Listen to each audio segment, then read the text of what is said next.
ជំរាបសួរលោកគ្រូអ្នកគ្រូក៏ដូចជាសិស្សានុសិស្សទាំងអស់គ្នាជាទីគោរពរាប់អានអញ្ចឹងខ្ញុំធ្លាប់ធ្វើការបកស្រាយរូបមន្តផ្ទៃកលារបស់ត្រីកោណកែងវិញម្ដងហើយថ្ងៃនេះខ្ញុំមកធ្វើពីរបៀបទាញរូបមន្តរបស់វាវិញម្ដងអញ្ចឹងជាដំបូងយើងត្រូវសរសេររូបមន្តផ្ទៃកលារបស់ត្រីកោណកែងជាមុនសិនគឺស្មើនឹងបាតគុណនឹងកម្ពស់ចែកនឹង2បាទអញ្ចឹងយើងចង់បានបាតរបស់វាអញ្ចឹងយើងត្រូវមកមើលអង្គដែលនៅខាងស្ដាំសញ្ញាស្មើនេះអង្គគេហៅថាអង្គទី2នៅខាងនេះអង្គទី1បាទយើងត្រូវមើលអង្គទី2អញ្ចឹងអង្គទី2របស់វាមានជាប់ផលគុណផងនិងផលចែកផងអញ្ចឹងយើងត្រូវចាំទំនាក់ទំនងសំខាន់របស់វាគឺផលគុណមានទំនាក់ទំនងមួយផលចែកផលចែកមានទំនាក់ទំនងមួយផលគុណផលដកមានទំនាក់ទំនងមួយផលបូកផលបូកមានទំនាក់ទំនងមួយផលដកអញ្ចឹងយើងចង់បានបាតរបស់វាមែនទេអញ្ចឹងយើងត្រូវមកមើល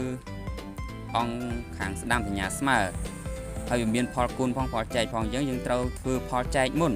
នេះផលចែកលេខនឹងលេខ2នេះអញ្ចឹងផលចែកមានទំនាក់ទំនងមួយផលគុណអញ្ចឹងនាំឲ្យយើងបានផ្ទៃកលារបស់ត្រីកោណកែងគុណនឹង2ស្មើនឹងបាតគុណនឹងកម្ពស់បាទយើងចង់បានបាតរបស់វាមែនអត់នេះបានចង់បានបាតរបស់វានេះអញ្ចឹងបាតរបស់វាមានជាប់ផលអីគេផលគុណមានទំនាក់ទំនងមួយផលចែកអញ្ចឹងនាំឲ្យបាតស្មើនឹង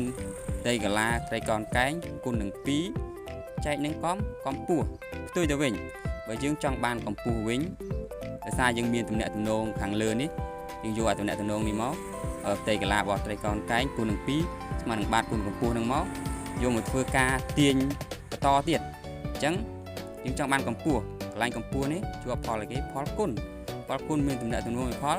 ផលចែកបាទអញ្ចឹងយើងទាញបានកម្ពស់ស្មើនឹងផ្ទៃកលាត្រីកោណកែងគុណនឹង2ចែកនឹងបាត